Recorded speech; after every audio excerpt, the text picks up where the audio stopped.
Olá, você já teve a experiência de se sentir sozinho? Eu já tive momentos, e eu acho que você também, em que desejamos profundamente um tempo para ficar só. E às vezes nessa, entre aspas, solidão, o que na verdade eu chamaria de solitude, em que saindo do convívio de muitas pessoas, vamos procurar de repente uma rede para nos deitarmos e ficarmos quietinhos, pensando na vida, fazendo reflexões, ou até mesmo como alguns fazem, né? Vão para frente de uma televisão, ou vão pegar aí seu carro, dar uma volta. Às vezes é necessário esse tempo em que não estamos cercados de pessoas. Mas se isso é saúde, no que tange a uma postura esporádica, pontual, por outro lado, se você vive essa realidade, isso deixa de ser saúde e se torna doença. Nós não fomos criados por Deus para vivermos sozinhos.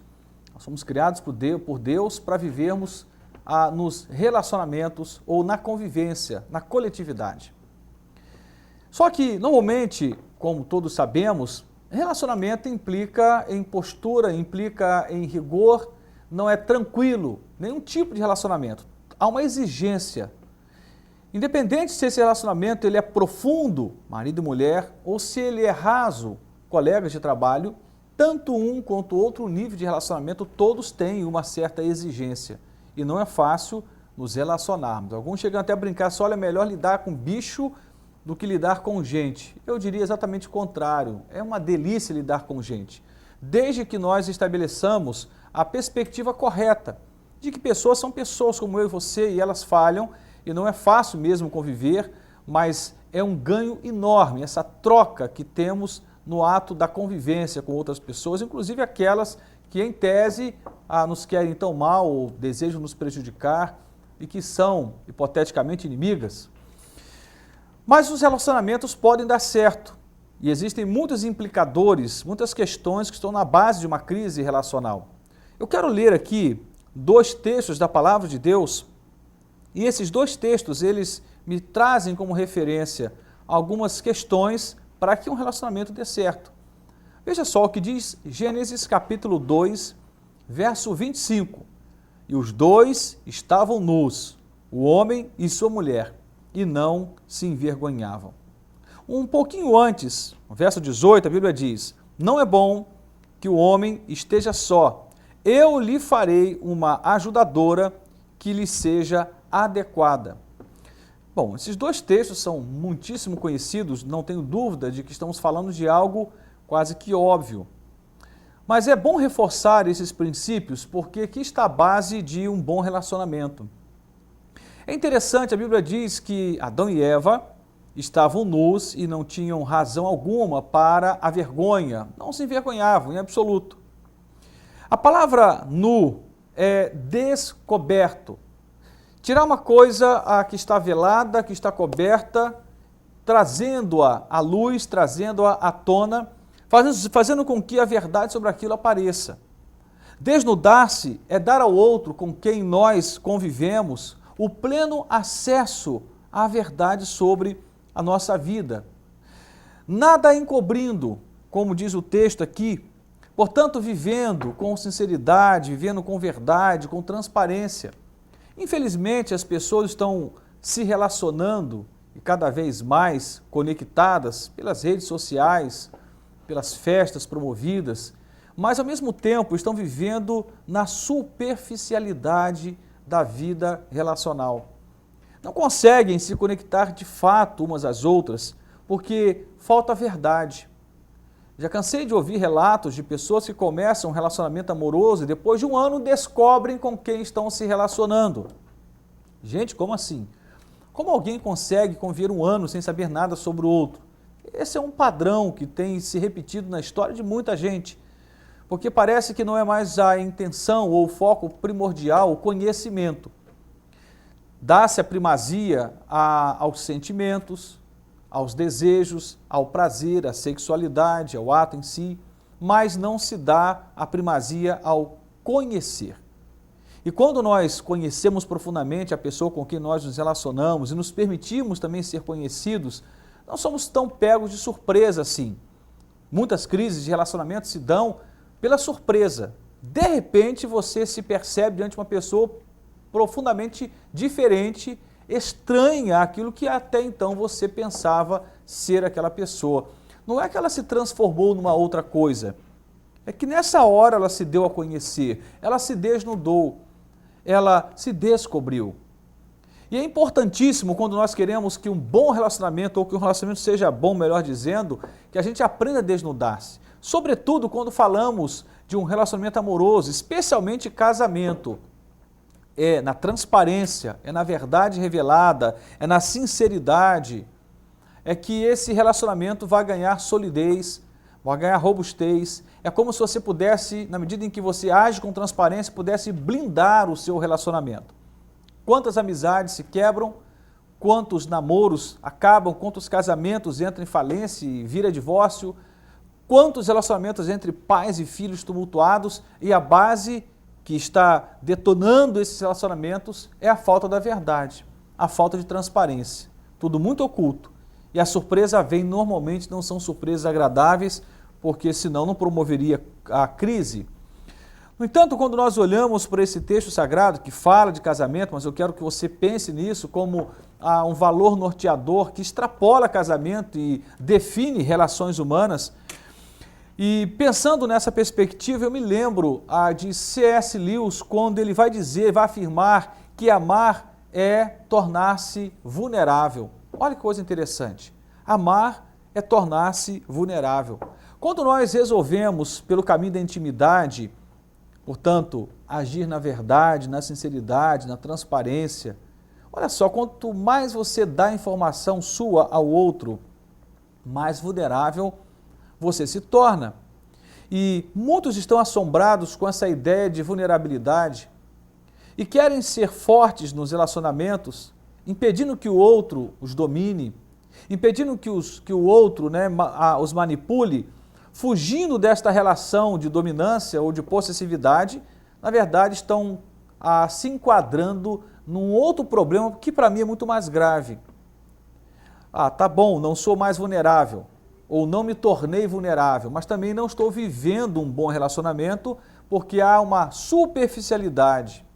Não sou profundo nesta relação, porque me falta transparência, me falta verdade, me falta sinceridade.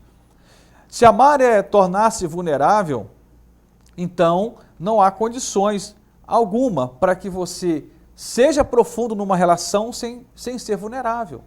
Porque um bom relacionamento só é bom quando existe amor, e amor compartilhado de ambas as partes, um amor que extrapola palavras, um amor que vai para as vias de fato, um amor prático que se revela no dia a dia, no cotidiano, né?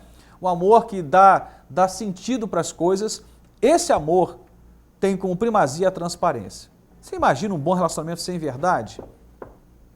Existe muita mentira nas relações, existe muito faz de conta, muita fantasia.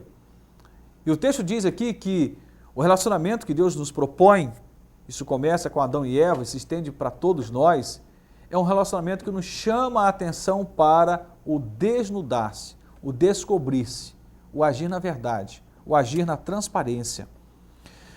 É bom que a gente entenda o que a palavra vai trazer para nós aqui nesses 2 versículos, porque isso vai mostrar claramente para nós o grande desafio desse século. Veja, existem 2 palavras que eu quero compartilhá-las aqui. A primeira palavra é estética e a segunda palavra é ética. O nosso jeito de ser gente, de ser sociedade, falando do tempo contemporâneo, é um chamado para as relações que eu chamaria de relações estéticas. Ou seja, relações da aparência. Fazer de conta que nós vivemos, na verdade, nesse século, um grande palco em que a vida tornou-se um grande teatro e todos estão, em certa medida, fazendo de conta, e esse fazer de conta tem um preço muito alto. Valorizamos muito a forma como as pessoas nos percebem, vivemos muito da aparência, vivemos muito do faz de conta ou da estética, como eu estou dizendo, porque a estética me chama a atenção para o visível. A ética me chama a atenção para o não visível, para a realidade que está dentro, para a realidade às vezes até escondida, para aquilo que está no interior das pessoas. A ética tem uma perspectiva social porque ela produz bons relacionamentos, mas a base dela não é estética, ela é interior. E as pessoas estão valorizando demais esse lado estético dos relacionamentos. O que o outro está pensando, o que a sociedade está vendo, a opinião pública. Isso é um problema, porque na verdade o que mantém relacionamentos de pé não tem nada a ver com estética, tem a ver com ética. Aquilo que habita o coração das pessoas, aquilo que norteia as decisões mais sérias. E as pessoas estão faltando muito com a ética, às vezes nem praticam uma boa ética no relacionamento, e quando a pratica, às vezes pratica uma ética capenga, eu diria egoísta, em que privilegia uma pessoa em detrimento de trazer prejuízo para o outro com quem se relaciona, até para pessoas em torno deste relacionamento. O Senhor nos chama atenção para o desnudar-se. O desnudar-se é dizer, olha, parafraseando com o que eu estou trazendo agora, chama a atenção de vocês, Adão, Eva e todos os mortais, que vocês vivam a partir da relação ética e não da relação estética. A aparência, ela tem o seu lugar, é óbvio que tem. Nós também não podemos displicentemente ignorar o fato de que as pessoas estão lendo a nossa vida, estão percebendo a nossa vida, estão fazendo um juízo de valor e isso também tem o seu lugar. Mas nada como aquilo que se passa no coração das pessoas, nada como aquilo que se passa na intimidade do coração do ser humano, porque aí está a base dos relacionamentos. Às vezes nós damos valor demais à opinião pública e esquecemos a opinião daquela pessoa com quem nós estamos nos relacionando e nos perdemos e às vezes termina em ruptura, estragamos aquela relação porque valorizamos ou demos um foco errado para aquilo que de fato deveria sustentar o relacionamento. E os dois estavam nus, o homem e sua mulher, e não se envergonhavam. Muito das vergonhas no campo dos relacionamentos que temos visto, ouvido, lido, presenciado, está exatamente na falta da verdade. É porque falta a verdade que as pessoas acabam caminhando por uma via de vergonha e tendo atitudes completamente disfuncionais, atitudes completamente fora, deslocada daquilo que Deus planejou. Eu não sei como você tem se relacionado com seus filhos, com a sua esposa, com seu marido, com seus vizinhos, com seus colegas de trabalho, mas se chama atenção para esse valor, verdade, transparência. Um bom relacionamento é a celebração da transparência. Mas, por favor, vamos tentar entender o limite disso. Preste atenção. Nós não podemos ter o mesmo nível de transparência quando levamos em consideração um colega lá do trabalho. Em contrapartida, do outro lado, temos a esposa, o filho, o pai e a mãe. São níveis diferentes, mas independente do nível ou da profundidade desses relacionamentos, a verdade vai sempre bem, a verdade cai sempre bem para a saúde de quaisquer vínculos sociais. Quaisquer. Quanto mais verdade, mais solidez, mais facilmente iremos lidar com as diferenças, com as dificuldades. Faltando a verdade, qualquer relacionamento se perde. Claro que o prejuízo é diferente. Se falta verdade no casamento, o prejuízo é gigantesco. Se falta verdade com um colega de academia, a consequência é diferente, isso é óbvio. Mas sempre teremos implicações graves na falta da verdade nos relacionamentos. Então celebre a transparência. Faça a questão de ser verdadeiro, sincero para com quem você tem convivido, em qualquer instância. E que Deus te ajude a viver nessa dimensão da verdade, celebrando o bom relacionamento, desnudando-se, descobrindo-se, permitindo ser percebido, sendo verdadeiro com quem você convive. Deus te abençoe, te ajude, me ajude, nos ajude, para que possamos viver uma relação saudável na nossa caminhada até que o Senhor nos chame para si, para Ele. Amém.